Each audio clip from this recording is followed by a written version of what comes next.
Hello, everybody. How, Ludy? How are you doing? And hi, Professor Dhond. This is Dr. Elsa-Sofia Morote. We are about to begin our live program called Graduate Power, in which we talk about, the advantage of having a master's degree. And we have today our professor, our alumni, Ludy Thenor. So let me before begin, let me introduce you properly. Let's introduce Ludy. Ludy Thenor is a Community Economic Development Coordinator with the City Council. So you will tell us more about that in a few minutes.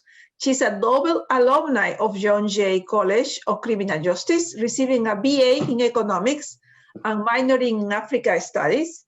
And then she received a Master's in Economics in 2019. That was just last year, making her the first African-American woman to graduate. Wow, that's nice, with her master's in economics in John Jay College. Professor Geert is teaching, and his teachings and research focus on economics of crime and justice. He's particularly interested in the relationship between race and post-segregation era, the logic of neoliberal capitalism, and the criminal justice system. The National Institute of Justice awarded Professor Geert a grant to study the empirical relationship with the prison cycle and crime rates. Professor Dhond will have a lot to talk because I have done some work in the same topic. Geert received a Distinguished Service Award in 2012 and Distinguished Teaching Award in 2015 at John Jay College. So that means that you are a great professor, and we are very grateful. And in the economics department. All right, with that beautiful presentation, let's begin with our guest, Ludy. Ludy, tell us about your job and how was your life after graduation. So, okay, loaded question. So I'm a community economic development coordinator at City Council. I help with working with developers to help bring community economic development into our district, ensuring that it echoes the voice and the unique perspective of the community.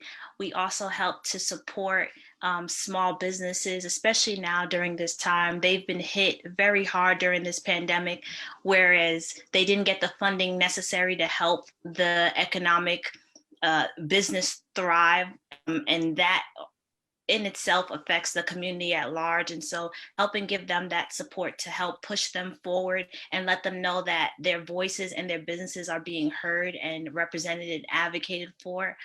And the second part of your question was to say my journey into, I guess, out of the master's program, was it? Or in the master's program? After the master program. Is there life after the master program? Life after the master program has been amazing. I have the privilege of being a student of John Jay twice. And so the faculty and of the economic department has been so supportive in my journeys in trying to figure out where I belong in society and to take my place into a better society. So life has been good because of the professors here at John Jay, that the support and they are always looking for opportunities for me. They are always reaching out to keep me in the loop and allow me to still be connected with my John Jay family. So Life After Master program has been amazing, to say the least. That's very nice. That's very nice. I have also a follow-up question. Why was it so important for you to highlight that you were the first African-American graduating from economics?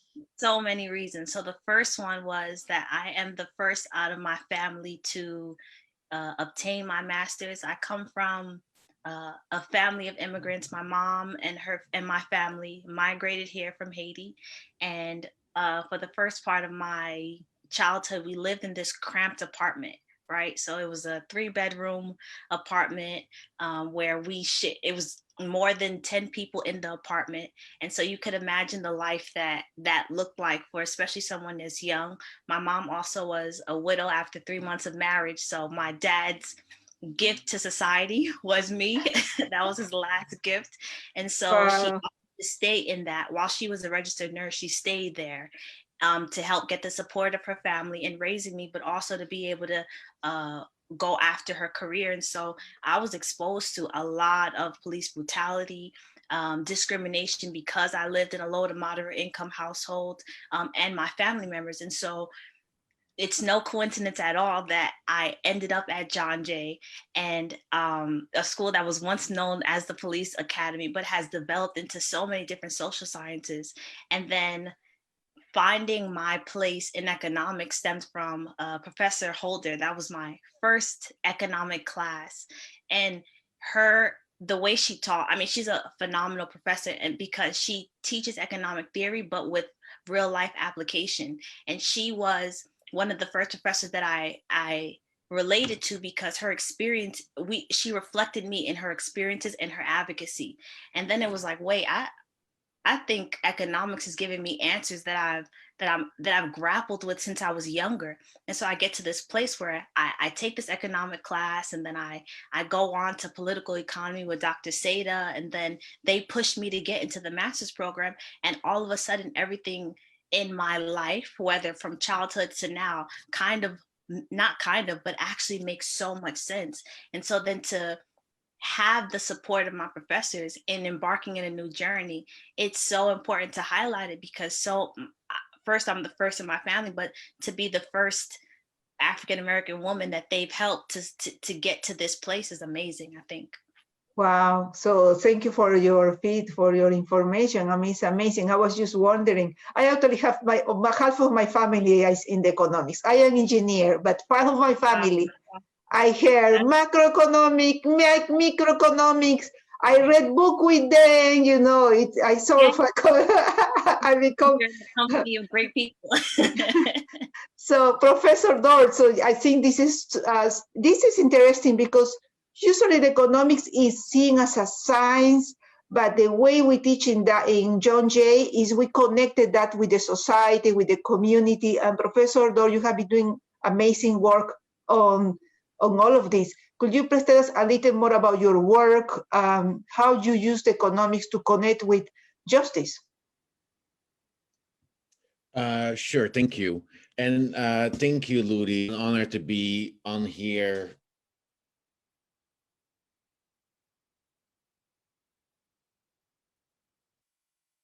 I think Professor froze, or I froze.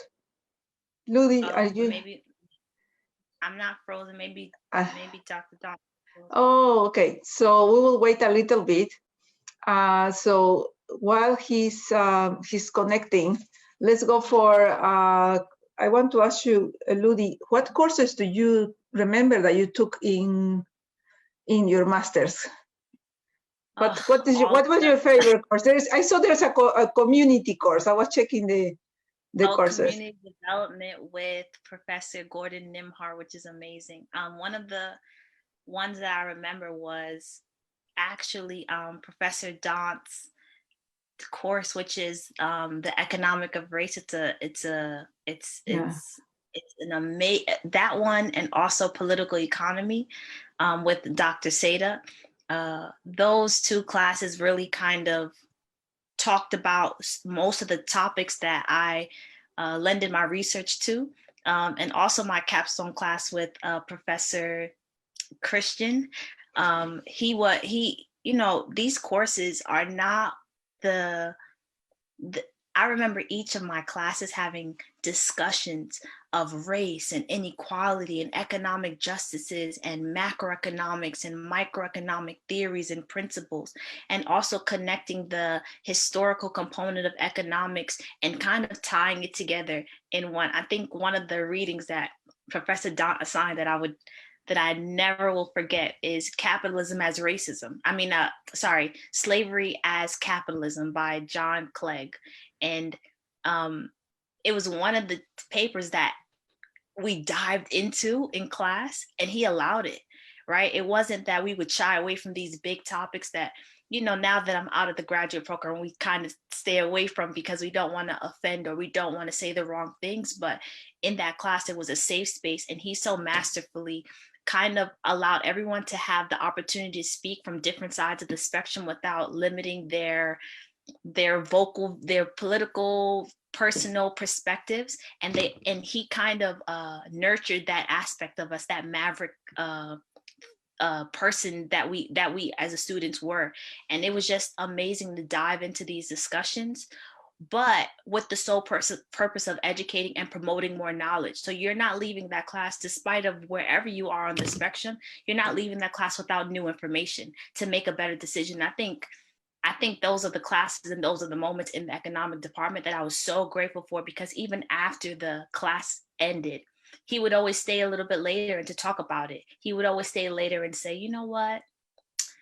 I think we need to go back and highlight this aspect of it, because I think we're missing this element of it. And he would also always bring an unbiased perspective, which kind of balanced us out.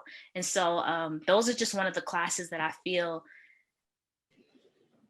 that I'll always remember and be grateful for. That's nice. That's very nice. Professor Dhond, you're back. Yes, thank you. Sorry.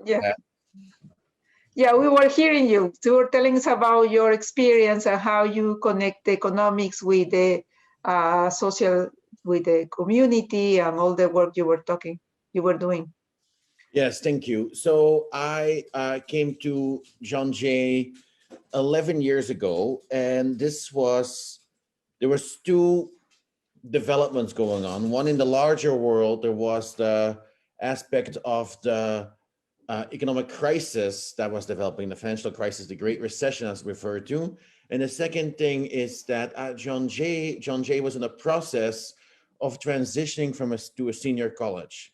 And as part of this transition to a senior college and this transition to develop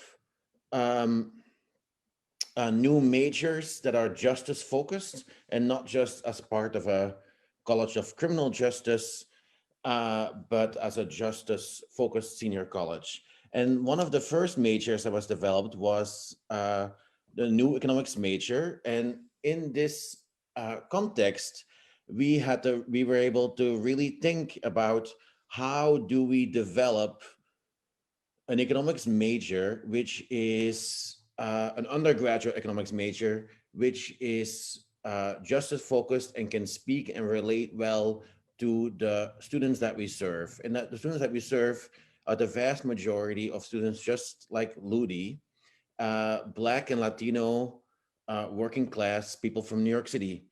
And so we thought about how do we teach economics that relates to their experiences. And economics you can teach basically from two different main perspectives. One is from the perspective of capital, and the other is a perspective from the working class perspective. So we chose to develop an economics undergraduate major, which focuses teaching economics from a working class perspective. And so very quickly, we developed great and produced great students, and some of them wanted to continue in master's programs or graduate school.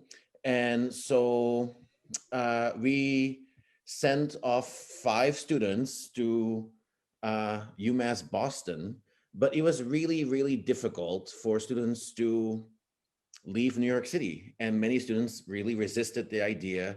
They are, as Ludy described, larger households they produce income to their households, and they can't just leave. So we decided to very early on to develop a master's program. And in that process, it took a few years for us to develop it and go through all the process. And we finally started the master's program in 2017. And Ludy was part of the very first class of incoming master students at John Jay. That's and we are very proud of Judy. Judy is a great representative. You know, when I hear Judy talking, I say, oh, I wish I can be a little girl and take that master. It's very nice. It's never too late. I already went to 2 doctorates, I think maybe in the future.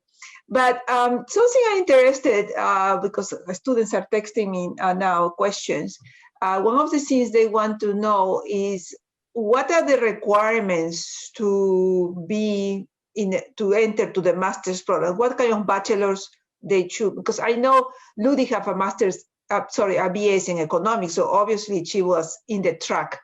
So what other bachelors are you accepting in the program, or doesn't matter? Well, we have students from a variety of backgrounds of bachelor's degrees. I have a bachelor's degree in aerospace engineering. And so when I went to graduate school to study economics, I did not have, other than a few courses, I did not have a formal economics background. We accepted students this year with degrees in music to an art, and we have a poet, to a student that has a PhD in mathematics. And so people come from all kinds of ways of lives, which is a great diversity that we have in our master's program of a variety of students.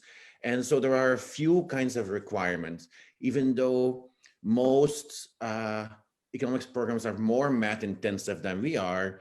We require some kind of basic mathematical background. So at least pre-calculus or a year of calculus we try to require, but we'll work. We're trying to revise the entry requirements, the math entry requirements. That way we can try to teach more of it in-house as well in the first year of the program. Then we also require a semester of statistics, but most of the stuff we also teach within the program itself. So we try to be very conscious of developing, for example, these kind of technical, mathematical, and statistical skills that people, in the program. And we're trying to do a better and better job every year of that. And at the same time, we also try to really focus on, right, in economics is not really, we want to teach those aspects, but we also don't want to have that's the whole focus, right? The most important focus is not about the technical aspects, but it's about, economics is really about relationships between people. And so how did this relationship become established? Both from a theoretical perspective, we try to look at those things, and also from a historical perspective. So, even though I believe Ludy, I caught a little bit, I missed some of it. I thought maybe Ludy was talking about this economic history course that I taught, which is an elective that students can take. It is also, history is an important part of many of the courses that we teach. For example, right now, I was hearing feedback from a course that Professor Holder is teaching right now. She's teaching a political economy agenda class in the master's program. And she is, the class is, the subtitle of the course is Centering Black Women. And so she teaches this course also from a historical perspective. That's very nice. So Ludy, you were talking about that your final work, the master's was a research. I think you mentioned that, or you were doing a research in the master program. Could you tell us a little more about that? What do you do to conclude the master's? What was your last work? So in my capstone class, I focus on the impacts of redlining, especially in low to moderate income communities. So many times they were underrepresented in many different ways, and for a while there were systematic racist discrimination that happened to Black, African Americans and other minorities in different communities that was systematically in play. And so when we look at discrimination, when we look at racism, when we look at all the things that we experience in society, there are systematic approaches that sometimes are overlooked, such as redlining. And so for my capstone class, I focus on redlining and its impacts on low to moderate income households, specifically in education. Just like we are more segregated now than we're just as segregated now as civil rights days. And so things of that sort was really it's everything that I experienced, right? My own schooling were not as diverse. I moved into my community, and as I was moving in, many people were leaving, right? And so then it's like, what is the economic perspective on this? How can I kind of marry this idea that I know races exist, but how does it exist, and in what ways can I prove that it exists? It's not just enough to say I was discriminated against, because when you go into different circles, it may not be it, they may have a different perspective that may be different from your experiences. And so when I started to think about those concepts, I said, well, what's systematic that's provable? And one of the things that I came across was redlining. And so Professor Christian Parenti was so helpful in helping me fine tune this big idea into what turned out to be a 40-page paper, but it felt like a labor. It felt like a labor of love, because it incorporated everything that I've ever experienced, but with proven facts. And that's what I ended my master's in, or on That's that. very On that interesting. Now, yeah, what for people who are not familiar, what is redlining? What is red? Well, it seems like you've just put a red line in something, or what is redlining? Sorry, your signal broke up a little. Oh yeah, what is redlining? Well, redlining is what happened when many of our, sorry, can you see me? Yeah. Oh, we can see you and hear you. My signal, I can't see you. Yeah, but we are seeing you. Okay. What's going on? But Ludy, we are seeing you perfectly well. You're seeing, oh, I can't see you at all. Yeah, but just tell us and you will fix it. Okay. Yeah. Okay. Well, redlining is what happened in banks in the US, where they were denied mortgages to people, mostly people of color, in urban areas, preventing them from buying a home in a certain neighborhood or getting a loan to renovate their homes. And so what would happen is a collective of things where banks would systematically deny these people in urban neighborhoods. And then you had brokers and real estate agents kind of talking to the people in the neighborhood. So there were people that were trying to move into neighborhoods, middle class neighborhoods, such as Rosedale and Queens, or different parts of the world, right? And they were trying to move into this neighborhood, of course, to get a better life, right? And so what would happen is you would find people that would get denied these loans, while there were their counterparts that were getting these same loans. They had the same credit score, they had the same income, and they were not being able to get that same opportunity. And then when they did get the opportunity to then move into the neighborhood, you had people leaving, right? And so then it was this collective effort of two opposing two opposing realities, one trying to get a better life and fulfill this American dream, and then the other out of fear saying, well, oh my goodness, if these people come into my neighborhood, what would happen to my home, the value of my home? What would happen to this neighborhood that I've worked so hard to build, right? And out of fear, they left, right? But what happen is it created a divide, where every time a community would be diversified, you would find that eventually it would not be like that.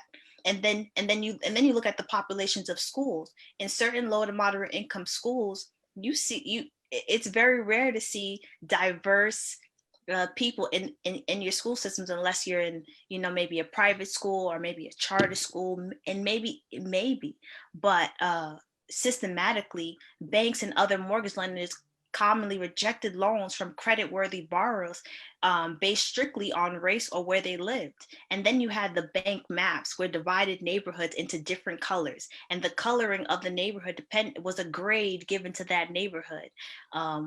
A's to D's, and the D neighborhood was basically a bad neighborhood, and an A just as a would represent, which is a really good neighborhood. And so I showed that how redlining systematically affects our communities, our resources. Businesses left, when we talk about economics sustainability, you kind of have to include redlining, and it's the historical approach to trying to figure out what happens systematically in neighborhoods, and why there's lack of resources, why there are discrimination, why there's lack of funding and crimes and etc.